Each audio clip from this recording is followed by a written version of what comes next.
ایک بھائی نے پوچھا ہے کہ میرا ایک کزن ہے جو میرے ساتھ رہتا ہے، نماز نہیں پڑھتا ہے، اگر میں اس کے رشتہ دار کو اس بارے میں بتاؤں تو کیا یہ بھی غیبت میں شمار کیا جائے گا؟ آپ کا کیا خیال ہے؟ اگر آپ کا کزن شراب کے نشے میں دھت رہتا یا ہر دن زنا اور بدکاری کیا کرتا تو کیا آپ اس کے معاملے کو نارمل سمجھتے؟ نہیں، بلکہ اس کو نہایت ہی گری ہوئی نظر سے دیکھتے کہ زنا کی لت پر گئی ہوئی ہے، شراب پیتا ہے، اس لیے آپ اس کو گری ہوئی نظر سے دیکھتے، بلکہ اس کا سماجک بائیکاٹ کرنے کی کوشش کرتے ہیں۔ حالانکہ بے نمازی جو ہے نا، شرابی اور زانی سے بھی بڑا مجرم ہے۔ جی ہاں، بے نمازی شرابی اور زانی سے بھی بڑا مجرم ہے۔ کیوں؟ اس لیے کہ شرابی اور زانی شراب پینے اور زنا کرنے کے باوجود بھی مسلمان رہتا ہے۔ کسی عالم نے شرابی اور زانی کو اسلام سے خارج نہیں کیا، ہاں وہ مجرم ہے، سخت جرم کر رہا ہے، لیکن مسلمان بہرحال ہے۔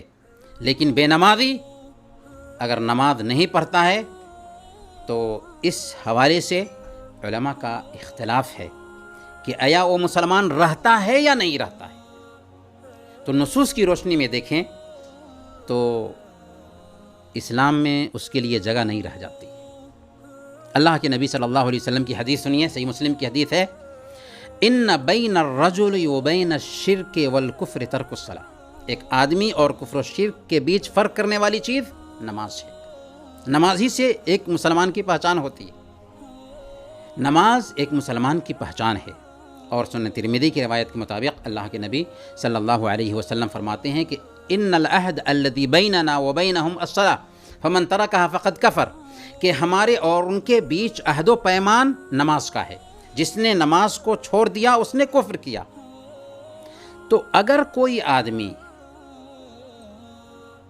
نماز کا انکار کر دیتا ہے تو اس کے بارے میں تو کوئی اختلاف ہے ہی نہیں، لیکن کوئی آدمی سستی اور کاہلی سے نماز نہیں پڑھتا ہے۔ نوٹ کیجئے گا، اگر کوئی آدمی سستی سے نماز نہیں پڑھتا ہے تو چاروں ائمہ کے نزدیک ایسے بے نمازی کا کیا حکم ہے، اس کو دھیان میں رکھنا چاہیے۔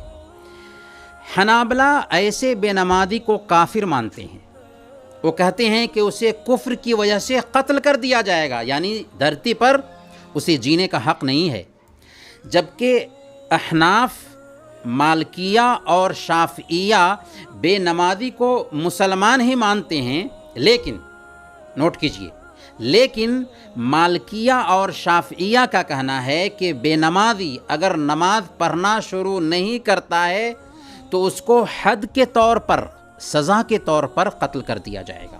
گویا کہ حنابلہ بھی، مالکیہ بھی اور شافعیہ بھی اس بات کے قائل ہیں کہ بے نمازی کو جینے کا حق نہیں ہے۔ صرف امام ابو حنیفہ رحمۃ اللہ علیہ کا کہنا ہے کہ بے نمازی کو جیل میں قید کر دیا جائے، جب تک نماز شروع نہ کرے تب تک کہ اسے جیل میں رکھا جائے۔ جیل میں مہمان کو قید کیا جاتا ہے، جیل میں کون قید کیا جاتا ہے؟ مجرم قید کیا جاتا ہے۔ گویا کہ بے نمازی بہت بڑا مجرم ہے، شرابی اور زانی سے بھی بڑھ کر مجرم ہے۔ اس سے پتہ یہ چلا کہ نماز کی بڑی اہمیت ہے ہماری شریعت میں۔ کلمہ لا الہ الا اللہ کے اقرار کے فوراً بعد نماز واجب ہے۔ آپ نے کمپنی میں جاب حاصل کر لیا اور جاب پہ جاتے نہیں ہیں، آپ نے اپنے بچے کا ایڈمیشن کرا دیا اور بچے کو اسکول بھیجتے نہیں ہیں، کیا بچے کا نام رہے گا اسکول میں؟ کیا اگر آپ جاب کے لیے نہیں جائیں گے تو کیا آپ کو تنخواہ ملے گی؟ بالکل ویسے ہی ہمارا دین ہے کہ کلمہ لا الہ الا اللہ کے اقرار میں ہم کیا کہتے ہیں کہ ایک اللہ کی عبادت کریں گے اور ہماری یہ عبادت آخری نبی محمد صلی اللہ علیہ وسلم کے طریقے کے مطابق ہوگی. اور عبادت میں پہلے نمبر پر نماز آتی ہے. نماز ہمارے نبی کی آنکھوں کی ٹھنڈک تھی. اللہ کے پاس سب سے پہلے نماز کے بارے میں پوچھ گچھ ہونے والی ہے. ہمارے نبی نے اپنی سب سے آخری وصیت میں یہی بات کہی تھی کہ الصلاۃ الصلاۃ و ملکت ایمانکم، کہ نماز قائم کرتے رہنا، نماز قائم کرتے رہنا اور اپنے ماتحتوں کا خیال کرنا. جب تک جان میں جان ہے نماز کسی بھی حالت میں معاف نہیں ہے. صرف عورتوں کے لیے عذر کی حالت میں، شرعی عذر کی حالت میں معاف ہے، ورنہ مردوں کے لیے جب تک جان میں جان ہے نماز معاف نہیں. 7 سال کا بچہ جب ہو جاتا ہے نا تو اس کو نماز پڑھنے کا حکم دیا جائے گا، اور 10 سال کا ہو جاتا ہے اور نماز نہیں پڑھتا ہے تو اس کی پٹائی کی جائے گی.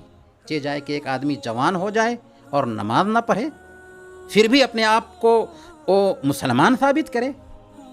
یہ عجیب المیہ ہے اس قوم کا. اس لیے اگر آپ کا قدین نماز نہیں پڑھتا ہے تو وہ بہت بڑا جرم کر رہا ہے. پہلی فرصت میں اسے توبہ کرنی چاہیے اور نماز کی پابندی شروع کر دینی چاہیے. آپ کی بھی ذمہ داری بنتی ہے کہ سنجیدہ ہو کر اسے سمجھائیں کہ وہ بہت بڑے جرم کا ارتکاب کر رہا ہے. اس کے رشتہ دار کو اگر بتا سکتے ہیں تو بتائیں، اور یاد رکھیں یہ غیبت نہیں ہے. برائی کرنے والے کے بارے میں کسی کو بتانا تاکہ اس کی اصلاح کی جا سکے، اس کا سدھار کیا جا سکے، یہ غیبت نہیں بلکہ مطلوب ہے. اللہ تعالیٰ سے دعا کرتے ہیں کہ اللہ تعالیٰ ہم سب کو 5 وقت کی نمازوں کا پابند بنائے. آمین.